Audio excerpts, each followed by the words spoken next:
Hi everyone, welcome to Sai academy learning English through stories.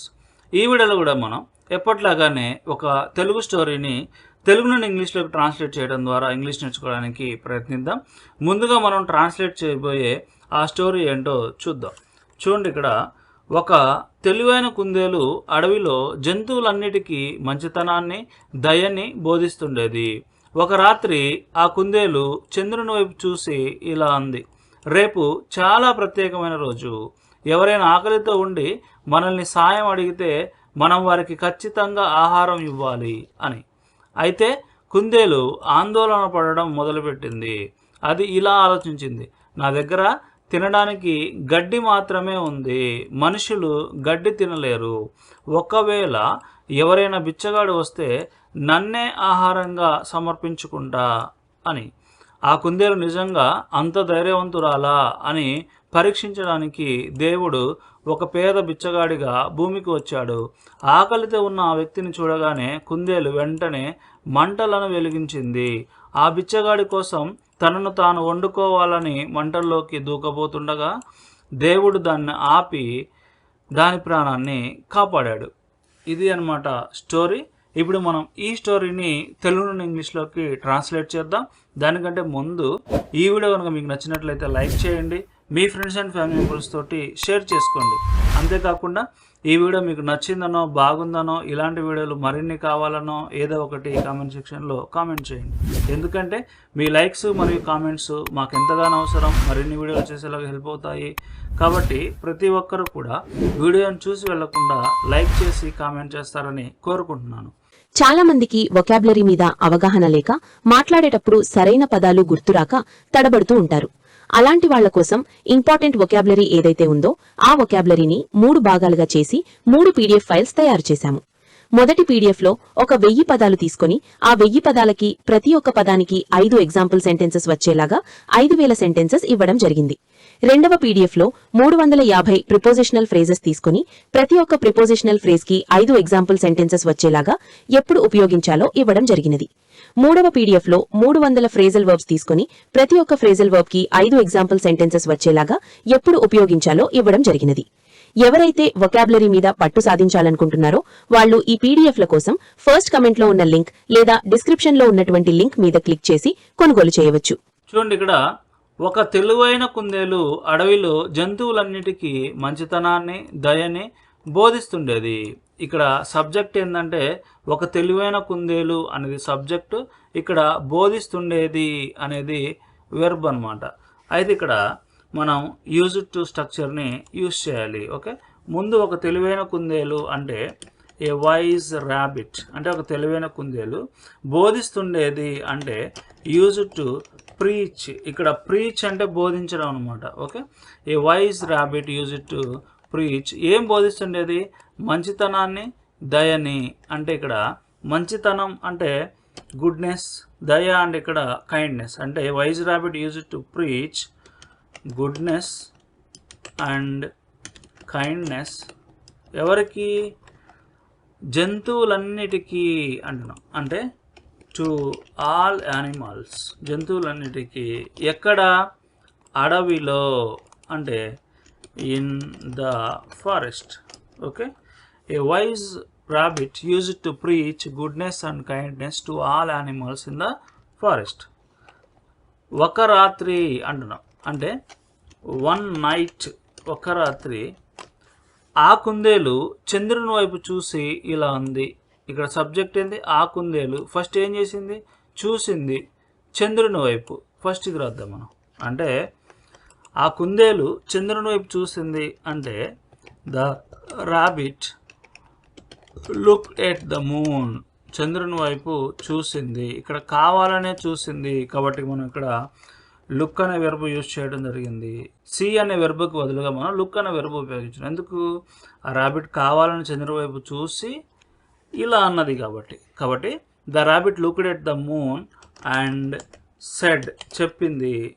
ఇలా అంటున్నాం కాబట్టి లైక్ దిస్, ఇలా చెప్పింది. ఏమని అనుకుంది? రేపు చాలా ప్రత్యేకమైన రోజు. అంటే tomorrow is a very special day. Okay, మనం జనరల్గా ఇలా రాస్తాం. ఇది కరెక్టే, ఇది రాంగ్ కాదు. ఇదే సెంటెన్స్ని ఇంకొంచెం మంచిగా రాయాలంటే చూడండి ఇక్కడ, it is a very special day tomorrow. Okay, ఇందాక రాసింది కరెక్టే, ఇది కూడా కరెక్టే, కాకపోతే దానికంటే ఇది కొంచెం బెటర్ వే అనమాట. It is a very special day tomorrow అంటే రేపు చాలా ప్రత్యేకమైన రోజు. ఎవరైనా ఆకలితో ఉండి మనల్ని సాయం అడిగితే, అంటే ఇక్కడ మనం ఇఫ్ కండిషన్ అనమాట ఇది. ఎవరైనా ఆకలితో ఉండి మనల్ని సాయం అడిగితే అంటున్నాం. అంటే ఇక్కడ ఇఫ్ ఎనీవన్ ఈజ్ హంగ్రీ అంటే ఎవరైనా ఆకలితో ఉంటే అని అర్థం. అండ్ సాయం అడిగితే అంటున్నాం. If anyone is hungry and asks as for help. Okay, ఎవరైనా మనల్ని హెల్ప్ అడిగితే మనం వారికి ఖచ్చితంగా ఆహారం ఇవ్వాలి. ఓకే, ఖచ్చితంగా అంటే తప్పకుండా ఇవ్వాలి అంటున్నాం. కాబట్టి ఇక్కడ మనం మస్ట్ చూద్దాం. అంటే we must give food them వారికి. ఓకే, అయితే అంటున్నాం. ఓకే, ఫస్ట్ ఇది ఇన్వర్టెడ్ కామర్స్ క్లోజ్ చేద్దాం. తర్వాత అయితే అంటున్నాం. అంటే సో అయితే కుందేలు ఆందోళన పడటం మొదలుపెట్టింది. ఓకే, కుందేలు మొదలుపెట్టింది అంటే ద ర్యాబిట్ స్టార్టెడ్ మొదలుపెట్టింది. ఆందోళన పడటం అంటే వరీయింగ్, ఆందోళన పడటం మొదలుపెట్టింది. అది ఇలా ఆలోచించింది, అది ఆలోచించింది ఇలా. అంటే ఇట్ థాట్, థింక్ అంటే ఆలోచించింది కాబట్టి థాట్, ఇట్ థాట్ ఇలా అంటున్నాం. అంటే లైక్ దిస్, నా దగ్గర తినడానికి గడ్డి మాత్రమే ఉంది. అంటే ఐ హ్యావ్ ఓన్లీ గ్రాస్, నా దగ్గర గడ్డి మాత్రమే ఉంది. దేనికి? తినడానికి. అంటే to eat. I have only grass to eat. మనుషులు గడ్డి తినలేరు అంటున్నాం. ఇక్కడ హ్యూమన్స్, మనుషులు అంటే హ్యూమన్స్, లేకపోతే హ్యూమన్ బీయింగ్స్ అన్నా ఓకే. తినలేరు అంటున్నాం, ఎబిలిటీ గురించి మాట్లాడుతున్నాం కాబట్టి కాంట్ ఈట్, తినలేరు. ఏంటిది? గడ్డి, కాబట్టి grass. Humans can't eat grass. తర్వాత ఒకవేళ ఎవరైనా బిచ్చగాడు వస్తే నన్నే ఆహారంగా సమర్పించుకుంటా. ఒకవేళ అనుంది ఇక్కడ. ఇన్ కేస్, ఒకవేళ ఎవరైనా బిచ్చగాడు వస్తే అంటున్నాం. In case any beggar comes. Okay, in case any beggar comes అంటే ఒకవేళ ఎవరైనా బిచ్చగాడు వస్తే నన్నే ఆహారంగా సమర్పించుకుంటా. అంటే ఇక్కడ ఆఫర్ చేసుకుంటా అని అర్థం. అంటే I will offer my self, నేను నన్నే ఆహారంగా సమర్పించుకుంటా అంటున్నాం. కాబట్టి I will offer my self as food అంటే ఆహారంగా. ఓకే, ఇది అనమాట. తర్వాత ఆ కుందేలు నిజంగా అంత ధైర్యవంతురాలా అని పరీక్షించడానికి. ఓకే, అంటే పరీక్షించడానికి దీంతో స్టార్ట్ చేద్దాం. అంటే to test. Okay, to test. Okay, ఆ కుందేలు నిజంగా అంత ధైర్యవంతురాలా అంటున్నాం. అంటే టు టెస్ట్, ఇక్కడ మనం వెదర్ వాడచ్చు, లేదంటే ఇఫ్ వాడచ్చు, ఏదో ఒకటి. ఓకే, ఇఫ్ ద ర్యాబిట్ అంటే ఆ కుందేలు. ఓకే, నిజంగా అంత ధైర్యవంతురాలా అంటే if the rabbit is truly, నిజంగా. Okay, that brave. Okay, if the rabbit is truly that brave. Okay, మొత్తం ఒకసారి చూడండి. టు టెస్ట్, ఇక్కడ వెదర్ అన్న ఇఫ్ అన్న ఏదో ఒకటి రాయొచ్చు, నేను ఇఫే ఉంచుతాను. To test if the rabbit is truly that brave అంటే ఆ కుందేలు నిజంగా అంత ధైర్యవంతురాలా అని పరీక్షించడానికి దేవుడు ఒక పేద బిచ్చగాడిగా భూమికి వచ్చాడు. దేవుడు భూమికి వచ్చాడు, ఇది అర్థం. అంటే god came to earth. Okay, as a beggar. To test పరీక్షించడానికి if the rabbit is truly that brave, ఆ కుందేలు నిజంగా అంత ధైర్యవంతురాలా. Okay, god came to earth as a beggar. దేవుడు ఒక బిచ్చగాడిగా భూమికి వచ్చాడు. ఆకలితో ఉన్న ఆ వ్యక్తిని చూడగానే వెంటనే మంటలను వెలిగించింది అన్నమాట. అంటే ఆకలితున్న ఆ వ్యక్తిని కుందేలు చూడగానే, ఓకే, ఫస్ట్ ఇది రద్దాం. కుందేలు చూడగానే ఇక్కడ అంటే చూసిన వెంటనే అని అర్థం. అంటే మనం యాజ్ సూన్ యాజ్ అనే కనెక్టర్ని యూజ్ చేయాలి. Okay, as soon as the rabbit saw the man, ఆ వ్యక్తి అలా ఆకలితున్న వ్యక్తి కాబట్టి ద హంగ్రీ మ్యాన్ అని రాద్దాం. Okay, the hungry man. Okay, as soon as the rabbit saw the hungry man అంటే ఆకలితున్న వ్యక్తిని కుందేలు చూడగానే వెంటనే మంటలను వెలిగించింది. అంటే ఇక్కడ సబ్జెక్ట్ ఇట్ తీసుకుందాం, ఎందుకంటే దాని గురించే కుందేలు గురించే మాట్లాడుతున్నాం కాబట్టి.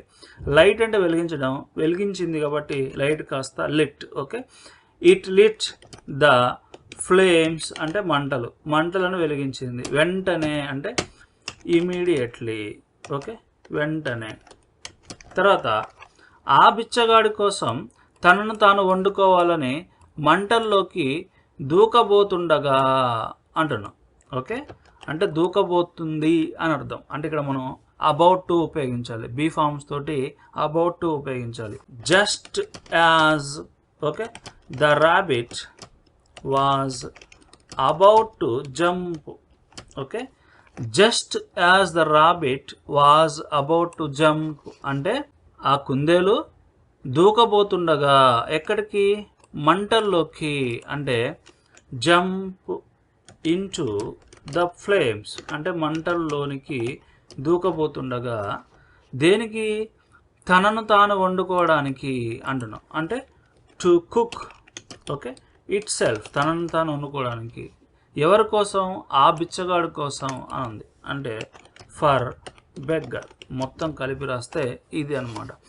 Just as the rabbit was about to jump in to the flames to cook it self for beggar అంటే ఆ బిచ్చగాడు కోసం తనను తాను వండుకోవాలని మంటల్లోకి దూకబోతుండగా దేవుడు దానిని ఆపి దాని ప్రాణాన్ని కాపాడాడు. అంటే ఫస్ట్ ఆపాడు, తర్వాత ప్రాణాన్ని కాపాడాడు. ఇట్లా రాయాలి. అంటే దానిని దేవుడు ఆపాడు అంటే గాడ్ స్టాప్డ్ ఇట్.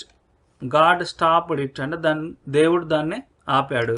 అండ్ దాని ప్రాణాన్ని కాపాడాడు అంటే సేవ్డ్ ఇట్స్ లైఫ్, దాని ప్రాణాన్ని కాపాడాడు. ఇది అనమాట స్టోరీ. ఈ స్టోరీ మీ అందరికీ నచ్చింది అనుకుంటున్నాను. ఈ వీడియో కనుక మీకు నచ్చితే లైక్ చేయండి, మీ ఫ్రెండ్స్ అండ్ ఫ్యామిలీ మెంబర్స్ తోటి షేర్ చేసుకోండి. అంతేకాకుండా ఈ వీడియో మీకు నచ్చిందనో, బాగుందనో, ఇలాంటి వీడియోలు మరిన్ని కావాలనో ఏదో ఒకటి కామెంట్ సెక్షన్లో కామెంట్ చేయండి. ఎందుకంటే మీ లైక్స్ మరియు కామెంట్స్ మాకు ఎంతగానో అవసరం, మరిన్ని వీడియోలు చేసేలాగా హెల్ప్ అవుతాయి. కాబట్టి వీడియోని చూసి వెళ్లకుండా ప్రతి ఒక్కరూ వీడియోని లైక్ చేసి కామెంట్ చేస్తారని కోరుకుంటున్నాను. Thank you very much for watching Sai academy.